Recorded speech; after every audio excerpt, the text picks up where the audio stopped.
to teach you three words today that changed everything for one of my clients. And when I tell you what they are, you're going to think they are too simple to matter, but they don't. These three words ended years of exhaustion in her relationships, and then they showed up in her business and changed that too. Most of the women I work with are very excellent at keeping the peace. They smooth things over, they absorb the tension, they find a way to make everyone around them comfortable, even when the comfortable means making themselves wrong. And they were taught by their families of origin, the culture, their own survival, that that is what good women do.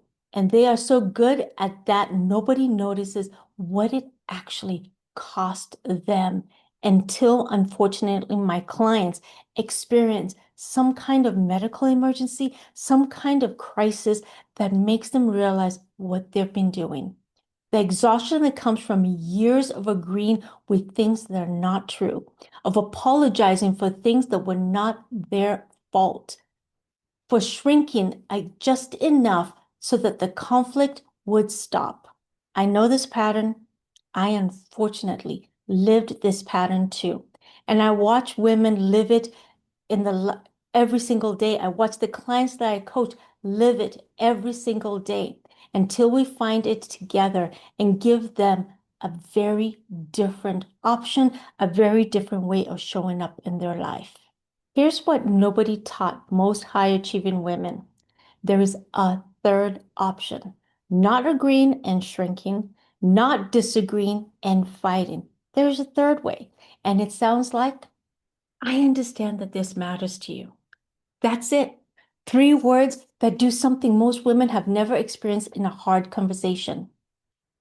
It validates the other person's feelings without accepting the other person's versions of events. They stay warm without growing small. They hold the ground without starting a war. Validation, my dears, are not agreement. Saying, I understand that this matters to you, does not mean that you're saying, you are right about me and I need to change the way I'm doing things. It means I see that this is real for you. I am not dismissing your feelings, and I'm also not making myself wrong and taking what you said internally. Both things can be true at the same time. And here's why this matters in your business. A woman who cannot hold her ground in a hard conversation at home struggles to hold her price on a sales call. The woman who over apologizes to keep someone comfortable and things at peace over delivers at her expense to keep a client from leaving. A woman who makes herself wrong to avoid conflict undercharges to avoid being questioned. One pattern in every arena. And this is what I mean when I say personal healing and business growth are not two separate tracks.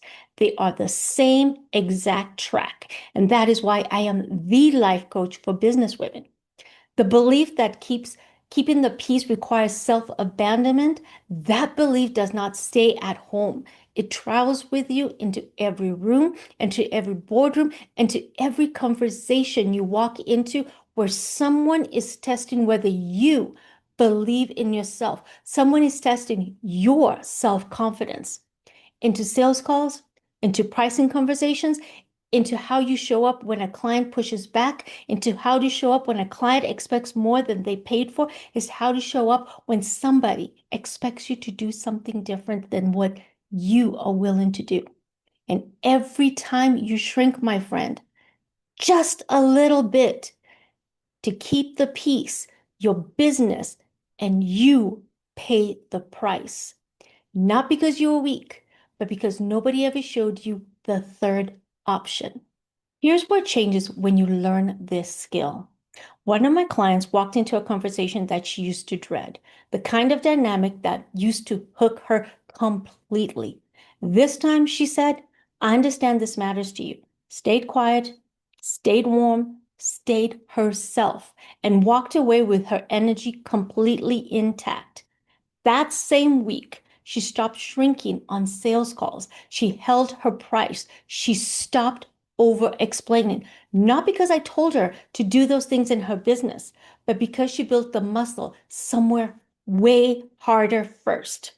And this is how the work operates. You don't just fix the business and hope the personal follows.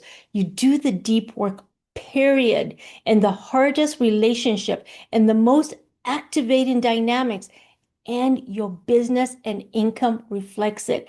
I see this every single time, and my clients are always amazed. They'll say we worked on one thing, but I saw it impacted in everywhere, in every area, because how you do one thing is how you do everything. So here's what I want to leave with you today. Where in your life are you keeping the peace by making yourself wrong? Where have you been choosing agreement over accuracy because the alternative felt too dangerous? And where has this pattern been showing up in your business as well? Is it in your pricing? Is it in your sales call? Is it in your offers? Is it in your marketing? Is it in how big and bold you show up? If this question landed, take my quiz. What's really driving you overworking? 3 minutes, and it will show you exactly where the pattern is costing you so you can start building the muscle that changes everything in your life. The link is in my description. My name is Ruth Duren. I'm a certified life coach, MBA master coach trained, and the life coach for immigrant businesswomen. I help them create the life that they want without the necessary exhaustion and depletion that comes with doing too much by overfunctioning and overworking. I hope to support you. See you next time. Bye-bye.